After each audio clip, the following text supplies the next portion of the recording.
There is no scoreboard to look at in game. Women infer what the score must be based on our play calling decisions.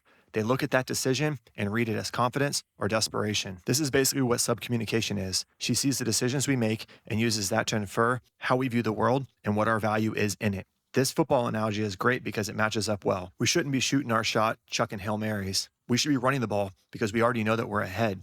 She's going to see that play calling decision and read it as confidence. And just like drives in football, one of our main subcommunications is tempo. People who feel like they're losing move quicker. They rush to the line of scrimmage. They snap the ball quick. If he's rushing to text her back or pushing a date down her throat, or when a pause develops in the conversation, he's rushing to fill it before it can get awkward, that's all evidence that he feels like he's losing. He can't take his time because he feels that at any moment it could fizzle. Whereas a guy who assumes he's already winning, he feels a lot more comfortable going slower. He's going to kill time, keep control of the clock. He's going to keep offensive control and keep the initiative. He might take a while to text back, but he makes sure it's good when he does. He holds a silence after he's done talking to signal to her it's time for her to talk. He's not in a rush to plan the date. He plans what best fits into his schedule. Or he may plan a quick coffee date for a first date to set up a manageable second date. He doesn't care because time works in his favor. He's already winning the game. He has plenty of other options. This only looks like mistakes from someone who's losing the game, who's impatiently moving fast to avoid missing out. As I mentioned the other night on my YouTube short, frame is how we see the world. These interpretation decisions and the actions that come from them tell the world how we view ourselves. For example, a guy who's speeding in a Mustang has a motorcyclist wave to him to slow down. He thinks, fuck that guy, don't tell me what to do. Well, he comes around the next corner and there's a cop there. Too late, he realizes that the biker was trying to help him. The way that he automatically assumes what the meaning is behind other people's actions tells us the world that he lives in. Our decision to attribute this meaning and not that meaning to something is a decision we don't know we're making, but is actually our biggest leak in our game. The core skill we need to develop is to take situations and practice attributing different meanings to them. This is the basic practice of frame control. We take something that we would normally assume is this, and we creatively find other ways to assume it is that. A core thought process we should have is, how else can I interpret this? If I can, I'm going to, and I'm always going to interpret it in a way that paints and portrays me the absolute best that I can. I'm going to stay congruent to that across all of my decision-making and all of my behaviors. This is the core difference between loser and winner thinking. Losers jump to their loser assumptions.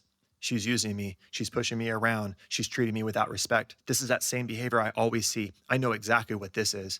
You don't get any points for being a prophet if your prophecy is always that people treat you like a loser. Winners do the opposite. We always find a way to assume the absolute best thing. Interestingly, we can actually see this from our doubt voice. If you go back to your beta days and you remember a time your girl was hanging out with another guy and you were worried and jealous, you were always super paranoid that the guy was going to take any possible hint at all from her that she was into him as a green light to 100% assume that she wanted his nuts. Because at the end of the day, that's the inherent male advantage, to always assume that it's on, to always assume that she wants him and that she has to fight back against that to prove to him that she's not. And if a guy is confident and charming enough, he knows that she'll cave and just follow him. Somehow losers know that every other guy is naturally going to do that and yet don't give themselves permission to do it too. As such, they lose one of the core advantages of women choosing not to take the initiative. The ability for us to always interpret everything to our favor. If he can assume that for every other guy, how come he can't assume that for himself? The reason is because he sees the other guy as a winner and himself as a loser. That's his own choice. And that choice itself is what makes him a loser. He doesn't have to think that. He can just see himself as a winner. Now that you're aware of this, practice this every day. Take things and reconsider your initial interpretation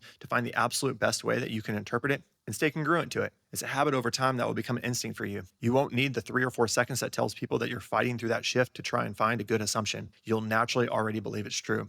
You'll already leap to the absolute best way that you can interpret that. When a girl says she's already heard that line before, your natural instinct will not be to assume that she's criticizing you, but to instead assume that she has great taste in men, that she's already fallen for a champion like you before.